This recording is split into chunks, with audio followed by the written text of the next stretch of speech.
morning. I'm Angelo Castro III. And I'm Pauline Verzosa, sitting in for Angela Castro. Oo.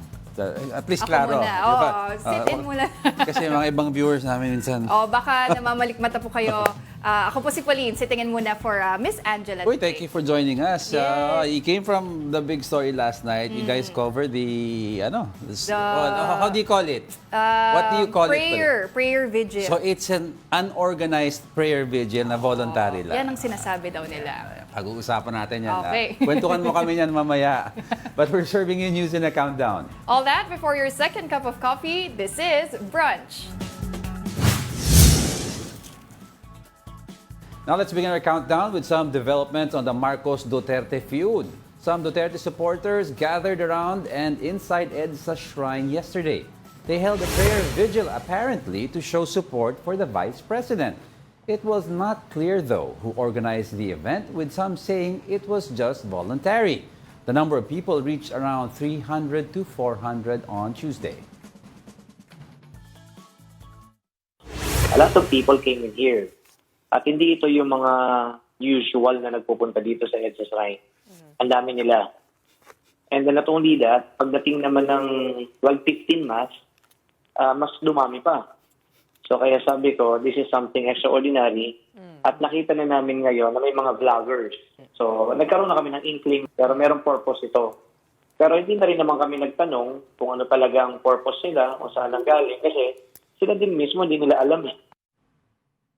So you guys spoke with a lot of them, with the father, tsaka yung Father Jerome. and you spoke with yung reporter on the ground. So Si how did this all start ba? I mean, biglaan na lang kasi may lumabas and then a lot of us didn't know what to make of it. Was this a Duterte prayer vigil? Was this just a group of religious people?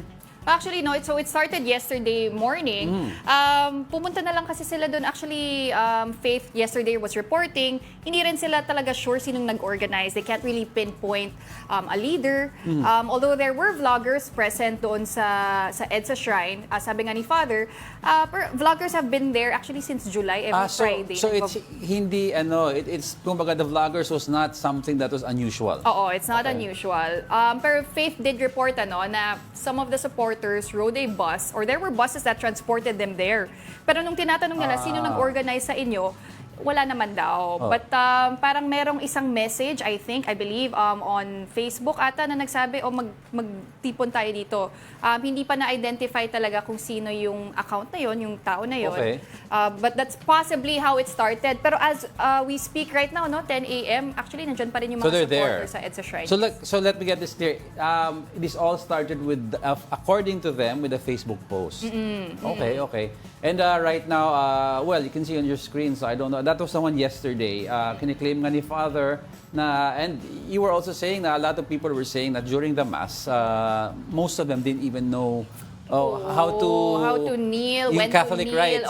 when to stand during and they're claiming the ceremony. kasi they're part of a prayer group. That was the Vigil. original claim, di ba? But then other people were saying may bus, may packed lunch.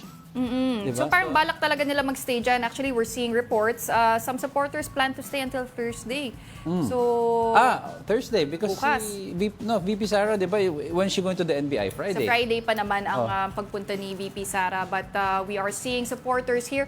Sabi nga natin, nasa 300 to 400 ang nagtipon dyan sa EDSA Shrine, which we all know is a very significant place in kasi history. The People Power EDSA Revolution happened there, and then the so-called EDSA Dos, which was the EDSA that overthrew si Erap Estrada. But Pero nakakatawa yung sinabi ni Father Jerome, yung iba daw sa kanila, they don't know why they're there. Some do, and that is to show support daw para sa Vice Presidente. But there are also some who don't really know kung ano daw yung ginagawa nila doon. But nonetheless, sabi naman ni Father Jerome, they won't be showing anyone away dito sa EDSA Shrine. Yan na. Okay, mga prayerful people lang naman yan. So, nagsama-sama sila para magdasal. Anyway, we'll continue monitoring the situation, but for the meantime, let's move on to the next. And now, going to our ninth spot is a Filipino fugitive. A 35-year-old Filipino involved in a multi-million investment scam is set to be deported from Indonesia today. Authorities nabbed Hector Aldwin Pantoliana in Bali on November 9 after he tried to leave Indonesia. The airport's computer registry identified him as a fugitive wanted for persecution. Pantoliana was involved in running a $67 million investment scam in the Philippines. The Philippine National Police said that Pantoliana is going to be swapped with Handoyo Salman, an Indonesian allegedly involved in multi-billion peso online scams. Ayan. So actually, nakita ko dito, si Pantoliana is involved in soliciting investments through loan contracts. So parang Ponzi scheme yung nire-run niya sa Pilipinas. And I guess he hid dito sa Indonesia, no? Pero naaresto na siya and he is set to be deported to the Philippines today. Hindi kaya di ba? So, of course, from Indonesia, nanggaling din si Mary Jane Veloso. Okay. And ito si Pantoliana swindled 4 billion pesos from 10,000 unsuspecting investors. So, And ang swindle niya is from the Philippines or over? Parang hindi malinaw, no? Pero 10,000 unsuspecting investors. Pero Wow, 4 billion pesos. 4 billion. Malaki. And actually, nung June, the SEC already filed a criminal complaint against him. Kasi yung mga companies niya, ito medyo na, what stood out for me, Philippine National Esports League, Horizon Players Club, and Team Z. So parang connected sa esports, connected sa mga online. Puro esports siya.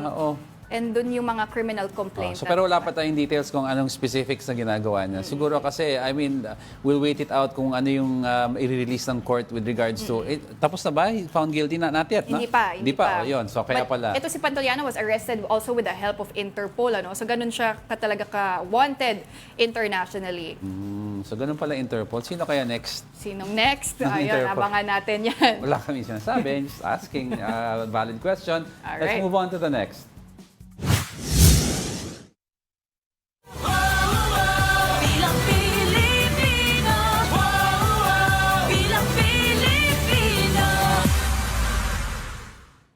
Coming in at the top 8, an election officer in Lanao del Norte was killed in an apparent poll-related violence.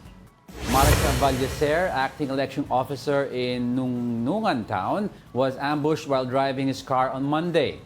Comelec says the incident is an assault on the country's democracy.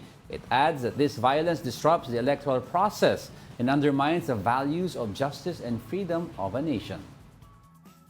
Yung gumagawa ng ganyan, duwag.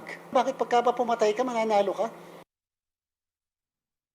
Yeah, when we spoke before with Chairman George Garcia, he was saying that, their aim sana was to try to achieve zero casualty rate on both sides. Kasi he said we have a fresh start, we have a new system in place, we're doing so many things, sabi niya, na hindi pa nagagawa before. We made it easier for PWDs, pero that's why when in his other interviews, medyo he was pissed with what happened with his killing because until now, they're still trying to determine ano ba ang intention sa pagpatay because if it's related to the actual elections because hindi naman kandidato ang pinatay. It's an officer. Diba? Tama yan. Very alarming, no? Pati nakakalungkot na may mga ganitong insidente pa rin. Actually, itong si Mark Orlando Valleser. Yeah. Yes, the one riding a red car that was gunned down by 2 gunmen riding in tandem. Actually, he expressed to some of his friends na he's been receiving death threats na daw. So, pero wala pang clarity as to anong why he has death threats. So, Ito namang si Pandoy, ganun din. 2 gunmen riding in tandem sa motorcycle fired at him while coming home from a barber shop. So, same incident, 2 gunmen riding in tandem sa motorsiklo and pinapatay sila while in their vehicles. And it's very alarming. Actually, ang Mindanao naman is a volatile areas when it comes to elections, no? So, sana pa ng mga autoridad. Yeah, but we've seen marked improvement kasi in terms of peace in the area. That's why medyo na-alarm si Chairman George Garcia with this. But soon when the election is in full swing in campaigning period, then they will have control already over these areas. Masala yung mga hotspots to be determined kung ano yung magiging election hotspots. Ayun, okay, let's move on. Coming up, why was dismissed Mayor Alice Go absent in the last Senate POGO hearing yesterday? And the NBI issues a subpoena for Vice President Sara Duterte over her controversial remarks against President Marcos. We are just getting started, but we have more of our top 10 news here when Brunch returns. Keep it here only on One News.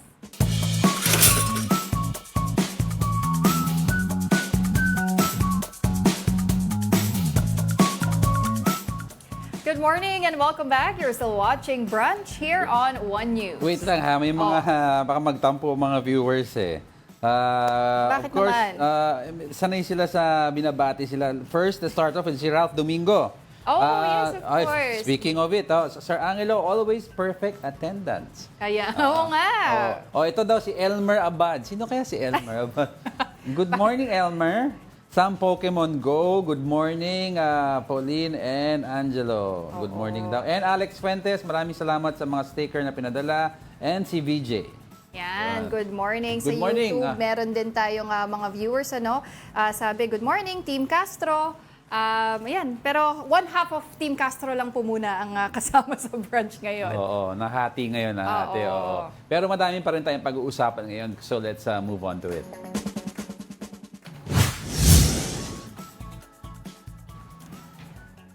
And settling at the seventh spot is the 2025 national budget. The Senate has approved the proposed 6.35 trillion national budget for 2025, but with some exceptions.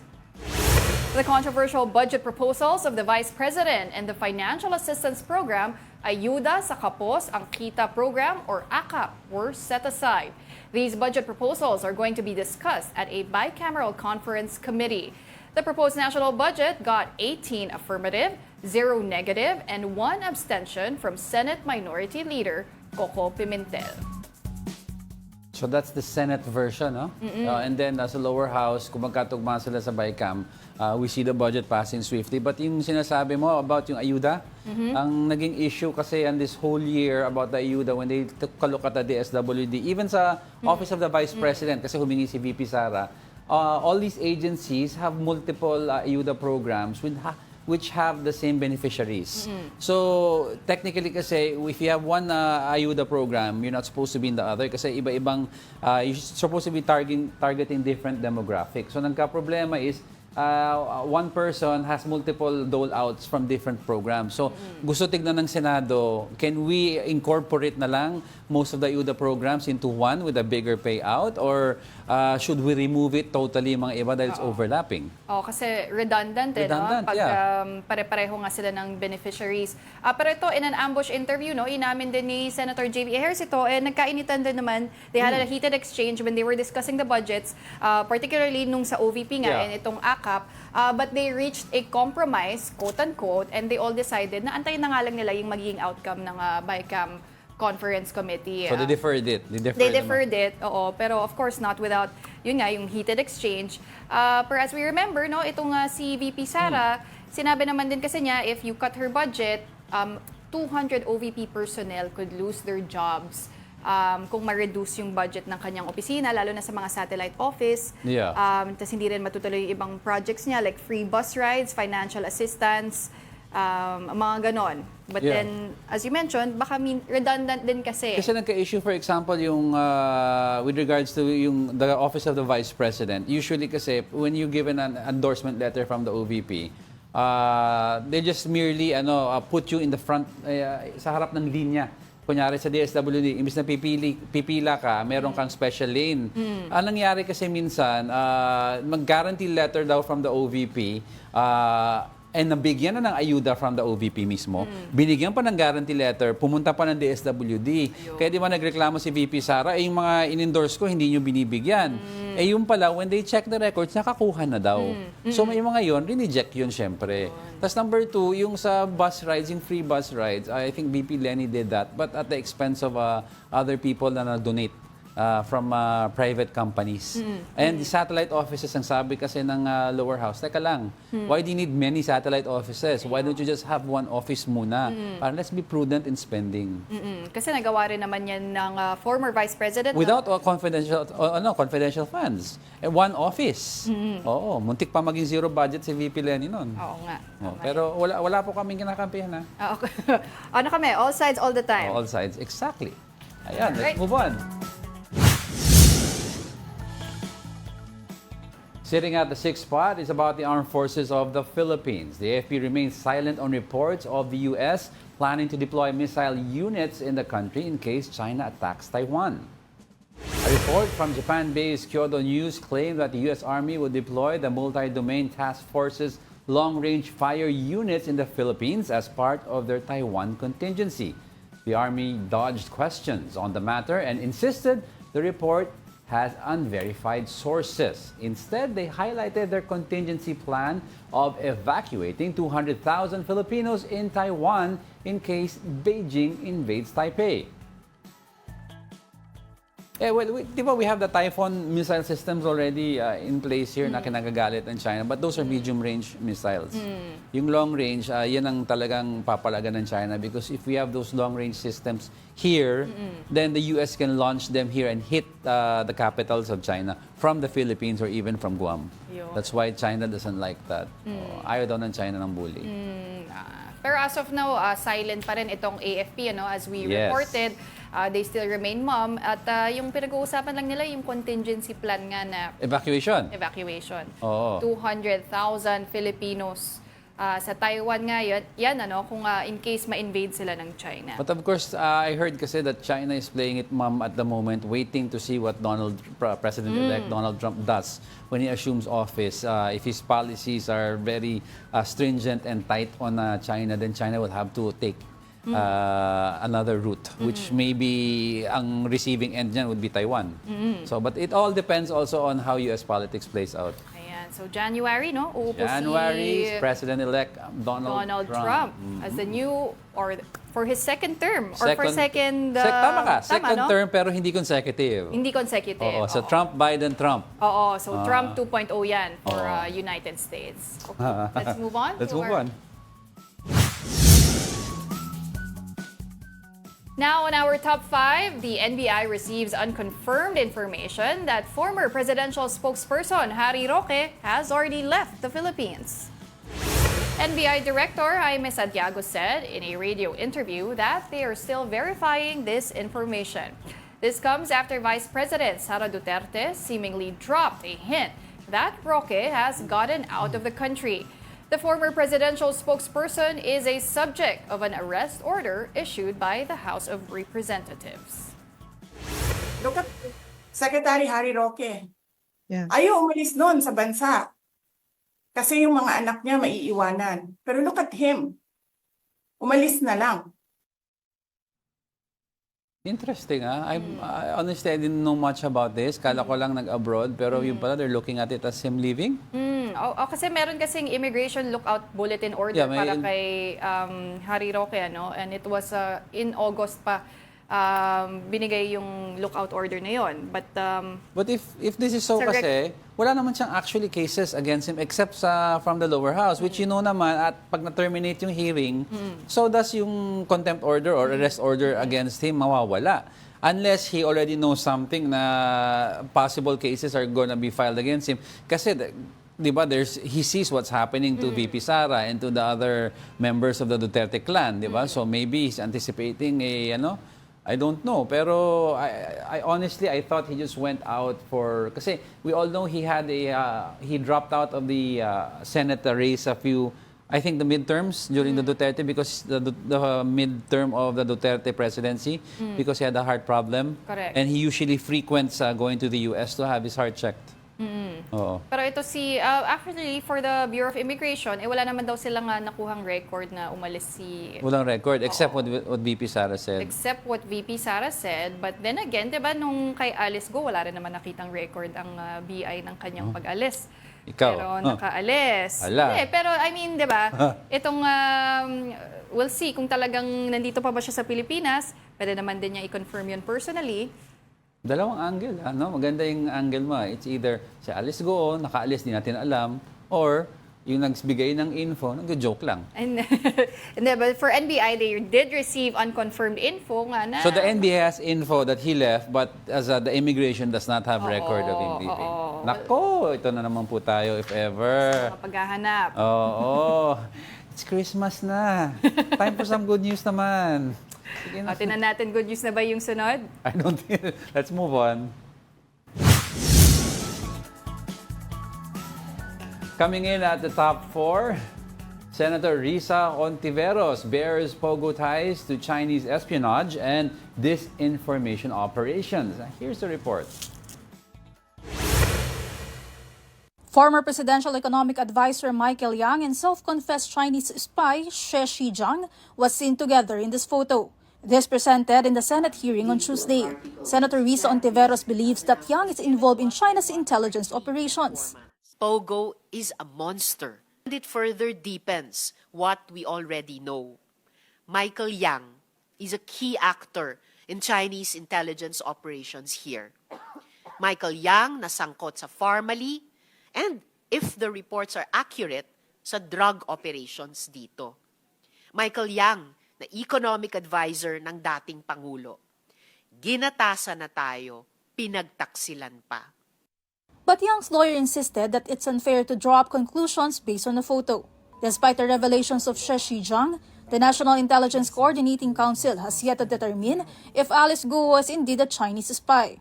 She was not allowed to attend the hearing as she had to go to a court hearing. Meanwhile, Wang Fugue, a former co-inmate of She Zhijiang, said some Filipinos were recruited by China to become spies.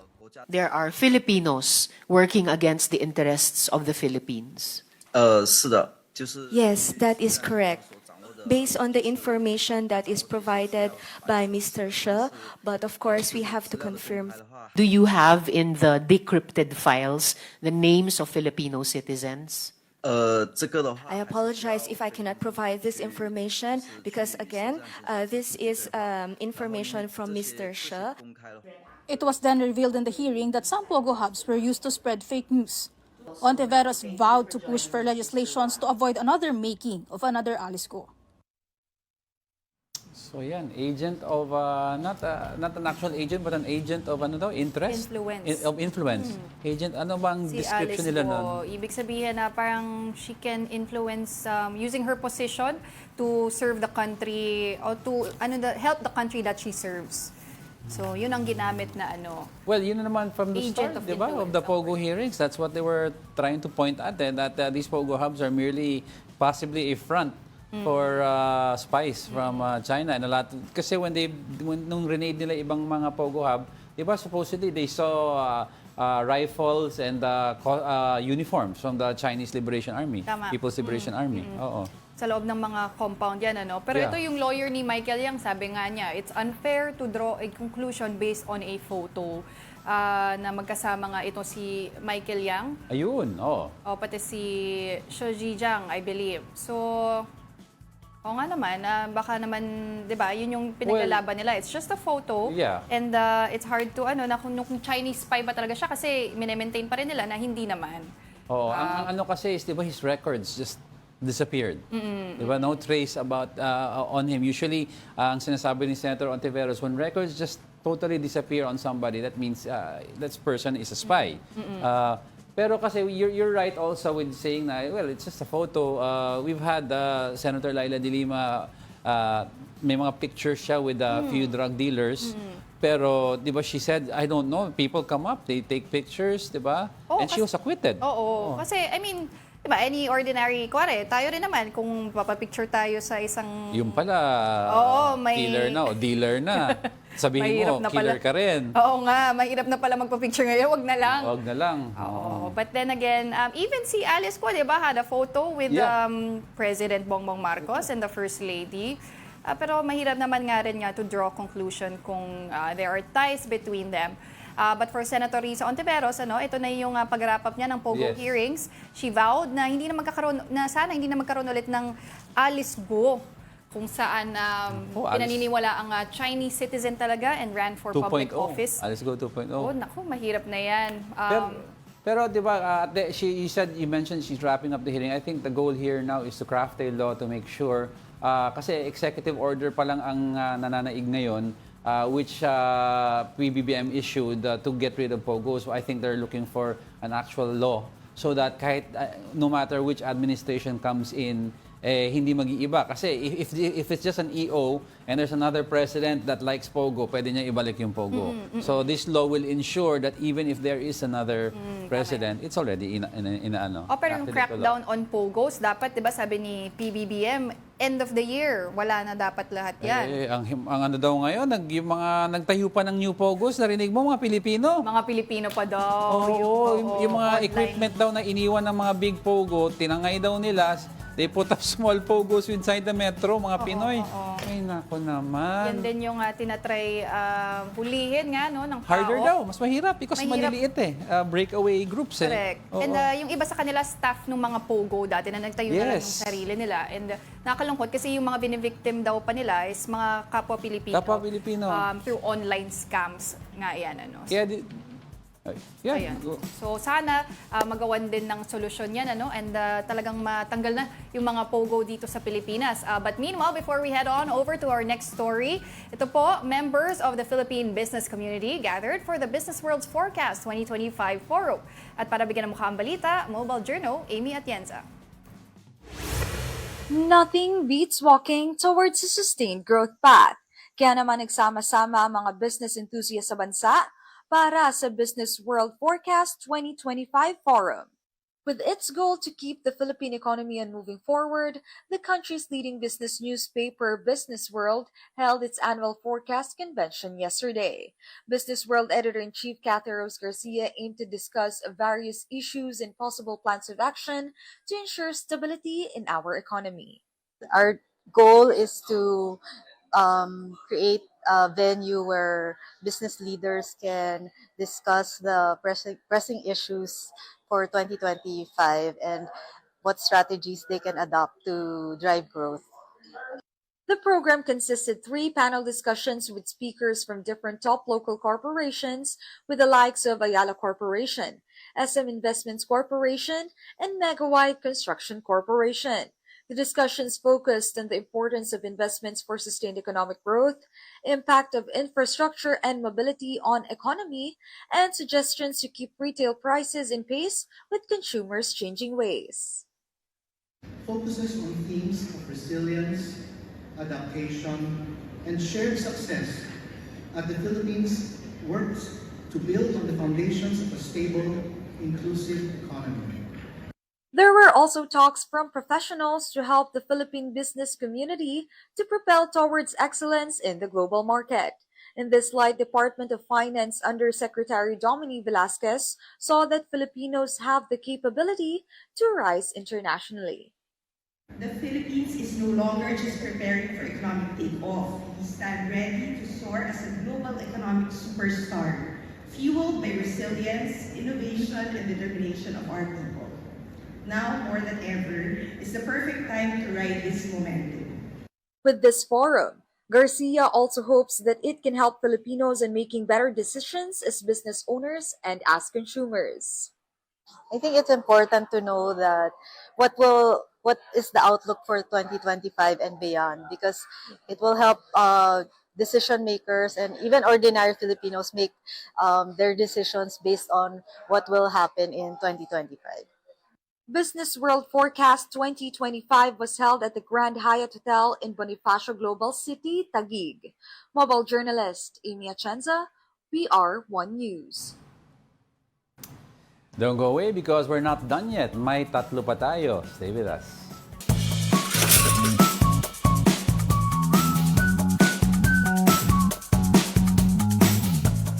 Welcome back. You're still watching a brunch here on One News. Good morning din pala kay Vladimir, kay Ice. And sa mga tito at tita ko na nanonood. Hoy, Mga good morning suki, po. mga Talaga ano. ba? Oo. Every day? Pero old school sila, they watch on TV. Hindi daw nila alam yung social media na yan. Oh, nakakatuwa naman. At Oo. least kahit papaano, diba? TV is still Support. there and it's still alive. Huwag po kayo high blood sa mga balita, ha? Oo. Ma-high blood na lang tayo sa lechon. Ay, parang ano naman yun. Okay, Ano, Christmas masama na. naman yun sa health. Oo. Ang lechon. Let's all stay healthy. Anyway, let's move on. All right, now going to our third spot is former President Rodrigo Duterte. Lawmakers criticized our former leader for seemingly convincing the military to withdraw their support for President Bongbong Marcos. One Rider Party List representative, Rose Rodriguez, said the former president's recent remarks should not be dignified with serious consideration. Deputy Majority Leader Paulo Francisco Ortega V also called Duterte's calls as lumang tugtugin. He believes no one will believe the former president anymore. Meanwhile, Nueva Ecija 3rd District Representative Rosana Ria Vergara told the former president to be careful with his words. I was personally disheartened, disappointed, and frustrated watching our former president's press con last night, a man I respect for calling on the military to rethink their stand on supporting President Marcos, our commander-in-chief, because he claims our president is a drug addict. These are careless and unfounded, dangerous statements that are meant to destabilize and divert our country's attention. Pero I don't think they should be shocked anymore. Di ba? They had that prayer rally, I think it was in Cebu or Davao, and he challenged the PBBM to a drug test. And then he called on also the military to withdraw support. So it's something that shouldn't be alarming to most of them because PRRD has done this time and again. Oo. Well, as sabi ni Deputy Majority Leader Paulo Ortega, lumang tugtugin na daw yan. Lumang tugtugin. So, like we mentioned, hindi na dapat ma-surprise. But, for the palace, sabi ni ES Bersamin, hindi pwedeng ganyan yung mga mag-statements nga. They said it's a very selfish motive. He called out President Duterte for calling for a sitting president to be overthrown so that his daughter could take over the government. For the palace, syempre hindi okay yan, diba? They said the president should respect the Constitution.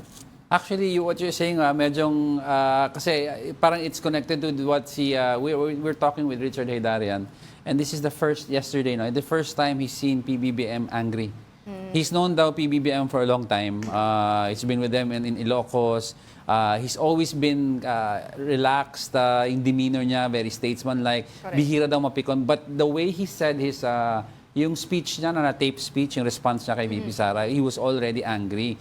Parang sinasabi niya, are you waiting for a Marcos to put down the hammer? If you remember what his dad did to supposedly combat communism at that time or yung mga insurgents, he put down the so-called Marcos hammer. So parang galit na daw si PBBM. So siguro, I guess, even though if PRRD is saying the same things over and again, they've just had enough. Well, speaking of si PBBM, iba na nga yung tone niya dun sa video na ni-release. You could see... yung face niya was serious. Very serious, more straightforward kasi since he took office 2 years ago, parang hindi naman talaga ganun. He was joking, he was laughing, diba? He hasn't made a statement that strong. And ito, sinabi na nga ni PBBM, diba? Yan ay papalagan ko. When it comes dun sa threat na ginawa ni VP Sara. Nagsingit lang siya ng konting joke, diba? Yung chichirya ba? Kwentong chichirya. Pati ang katotohanan ay hindi daw pwede itokha. So, those are some of the words that President Marcos used in his video statement. All right, let's move on to the next. On our top 2 is about Vice President Sara Duterte. The Supreme Court reveals that an anonymous disbarment case was filed against the Vice President. The anonymous complaint was focused on VP Sara's previous statements about the President's late father and dictator Ferdinand Marcos Sr. Recall that VP Sara claimed that she warned Senator Amy Marcos of exhuming her father's remains and to throw them into the West Philippine Sea. The Supreme Court has yet to take action about the complaint as of the moment. Oh, ito yung may video ng ano, 'di ba? Yung aside from exhuming the president's body and throwing to the sea, yung gusto niya putulin yung ulo. Yung PBB. I think that was the same that was the first press conference that was scathing and full of anger. Pero ito, actually, VP Sara is already facing 2 disbarment cases, I believe. Okay, yeah. Pero ito yung sinabi ng Supreme Court, they received just this month. Anonymous daw. Anonymous. Oh. And that's for her statements nga dun sa exhuming the president's father, di ba, from his grave and throwing it to the West Philippine Sea. Pero yung dun sa death threat remark na ginawa niya naman Wala sa pa president, wala pa. Because I think this would be go sa DOJ naman siguro hawak nito. It could be a sedition, it could be grave threats, 'di ba? So they will see what criminal complaints can come out of this. Kasi ang daming options eh. You have the disbarment, you have criminal cases, you also have impeachment. Oo. So ang daming options all of this could go at the same time. Alright, so titignan natin yan, ano? But for now, let's move on to our top story today. Our top story is the subpoena filed against Vice President Sara Duterte. She reiterated that her statement against the first couple and House Speaker Martin Romualdez were taken out of context. However, the National Bureau of Investigation and the Justice Department are not buying her explanation. Here's that report. Let's get ready to rumble. This is what Senator Bato de la Rosa declared as the tension between President Bongbong Marcos and Vice President Sara Duterte is increasing. The more you hurt her, the more she's fighting back. Ganon yung ugali ng Duterte. Hindi yan natatakot. He said this as the National Bureau of Investigation or NBI issued a subpoena to the Vice President. This is for her remarks against President Bongbong Marcos, First Lady Liza Araneta Marcos, and House Speaker Martin Romualdez. Only the OVP's legal counsel was present in their office when the NBI arrived with a copy of the subpoena. VP Sara has yet to read the subpoena, but she said that she is ready to face the NBI. Since hindi ko pa nababasa kung ano yung isi-serve nila sa akin, we will talk about NBI tomorrow. Pag-anuhin nyo lang muna ako kasi kailangan ko din isulat kung ano yung isasagot. So give me time to read and think about it. NBI Director Jaime Santiago said this is a proof that the government is giving due process to VP Sara. Ito ang pagpapatunay na meron tayong due process. Bibigyan natin ng pagkakataon ang ating Vice President na maibigay ang kanyang side on the controversy. No? Ipaliwanag niya at kasama na yung sinasabi niya na may threat sa kanyang buhay. The Vice President reiterated that her statements against the first couple and Romualdez were taken out of context, despite saying in a video conference that she already told someone to target the three if she gets killed. VP Sara said she did not threaten anyone. There is absolutely no flesh on the bone. And despite the absence of a reliable investigation, authorities were quick to consider this a national security concern. Pakicheck, may sinabi ba akong assassin doon? Wala. So nilalagay nila doon sa narrative nila, assassin. And nilalagay nila sa narrative nila, murder plot. However, the NBI did not accept this explanation. 2 beses sinabi ni Madam Vice President na no joke, no joke. Diba? Talagang serious siya on her instruction to the kung sino man yung assassin, kung sino man yung kinausap niya.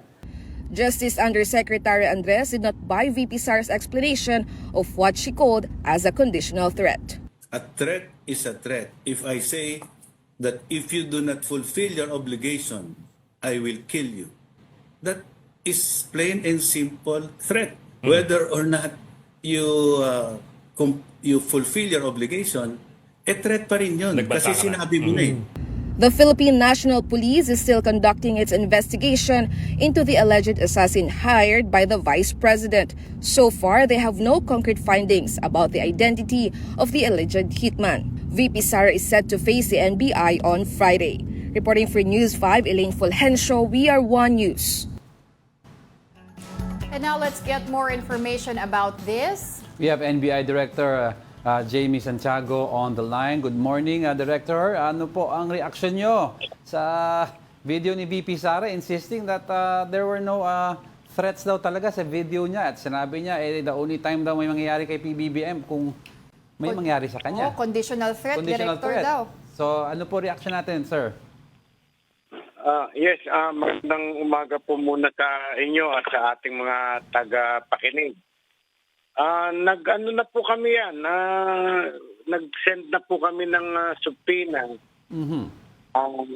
para kay BP para mag-appeal siya dito sa opisina namin sa Sabado, sa Biyernes, alas 9 ng umaga. Opo. Pero given po, alam na natin kung ano yung isasagot ni VP Sara, ano po ang magiging goal natin dito? Ano yung next step after taking her statement? Yes, kuna namin ng statement si BP, mapaliwanag niya kung bakit siya nag-declare, nagsabi ng gano'n, pronounce siya na gano'n na ipapapatay niya si Presidente, si First Lady at si Speaker. Ganito. Director, sinabi rin po ni VP Sara that her statement was maliciously taken out of logical context. Hindi naman daw yun yung sinasabi niya talaga. She did say yung paggamit daw ng words na assassin or murder plot, never naman daw niya ginamit yung mga salitang iyon. Does this change the direction of the investigation of the NBI? Kumbaga, kasi nilinaw nga ni VP Sara na it's a conditional threat at inutos lang niya yung instructions na yon sa kausap niya if siya ay papatayin. Alam niyo po, without saying na ang ipapile namin na kaso ay grave threat, pero one of the elements of grave threat is may condition. So yung may condition na yun, that is already threat. Naibigay na niya yung kanyang threat na ipapapatay niya si Presidente. Director, balikan ko lang how is this different again doon sa case nung 25-year-old public school teacher, si Ronel Mas, nung 2020, Director, kasi inaresto po siya kahit walang warrant. 6 days lang yan after he posted on Twitter. Opo, iyan po, I'm not yet the director during that time, but I know the case. Yung Ronel Mas is a public school teacher na nag-offer siya ng 50 million kung sino man makakapatay kay PRRD. Tama po. So he was immediately arrested by the NBI and was charged in court. But yun nga, because of technicalities, na-dismiss ang kaso. And also, pinatawad siya ni Pangulong PRRD. Okay. Pero Director, I'd like to talk about yung the press conference or yung Zoom conference in question ni VP Sara. May mga nakasama po siyang mga press ata doon, no? Ipapatawag po ba sila para kunin ang statement nila? Identified na po namin kung sino yung kasama sa Zoom meeting. May pangalan na kami, may litrato na kami. I-check lang po namin kung anong next move namin laban sa kanila. Parang katulad ngayon na ini-interview nyo ko, ano ba naman kasalanan nyo na in-interview nyo ko? Yes, that's parang right. ganun po yun. So yung presence nila doon ay hindi naman wala namang criminal act yun. Wala pong liability. Okay, and I'd like to touch up a little, Director, also on yung alleged hitman ni VP Sara, no? Wala naman daw siyang assassin kinausap, but the mere fact, sabi ng ibang congressman, the mere fact that somebody was ordered to do so means that this person is a hitman indeed. Meron na ba tayong information as possibly kung baka sino ang nakausap ng Vice President? Remember, si Vice President ang nagsabi niyan. So, ayon nga kay Yusek Andres, he is considered a self-confessed mastermind. Siya na nag-utos eh. Yes. Ngayon, aalamin namin kung sino yung kausap niya. Kung ibigay niya sa amin or through other evidence, ma-identify namin kung sino yung kausap niyang would-be assassin. Okay, Director, based dito sa statement ni VP Sara, Ilang government security agencies are treating this already as a clear and present danger sa Pangulo. Pero kine-question nga rin po ni VP Sara, bakit daw nung siya ay nakakatanggap ng death threats, hindi naman daw siya trinit na national security concern. Can we get your thoughts on that, Director? Malaking kaibahan po. Una, hindi naman siya nagpapile ng formal complaint sa amin na siya ay may threat. At wala namang ibang tao na nag-declare na papatayin siya. But this time, siya mismo nag-declare na ipapapatay niya ang ating Pangulo. So, malaking kaibahan po. Pero yung pong subpoena na ibinigay namin kay pangalawang Pangulo, VP Sara, yun po ay para mabigyan ng due process. Matignan natin lahat ng aspeto. Kasama na po yung sinasabi niya na may threat sa kanyang buhay. Director, matanong ko na lang din po, we saw reports na nakatanggap daw ang NBI ng information na nakaalis na daw ng bansa si former Malacanang spokesperson Harry Roque. Could you shed more light on this, Director? Ano po yung mga natanggap yung impormasyon? Nakalabas na ba talaga ng Pilipinas itong si Spokes? Sinasabi nila, nakalabas na. Pero ang ating Bureau of Immigration, sinasabi naman na wala silang record na nakalabas na si Speaker, former Presidential Speaker, spokesman na Harry Roque. So sa side nyo po, Director, i-check nyo po ba yon? Ano po ba sino po ba yung nag-report nitong nakalabas na ng bansa si Spokes Harry? Puro lang yun sinasabi lang nila, wala namang concrete evidence, haka-haka. So we will validate that.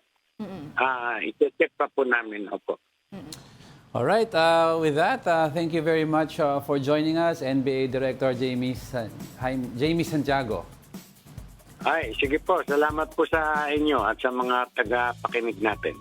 Maraming salamat, sir. I think I butchered his name. Jaime Santiago. Sorry, Okay lang sorry yun. for that.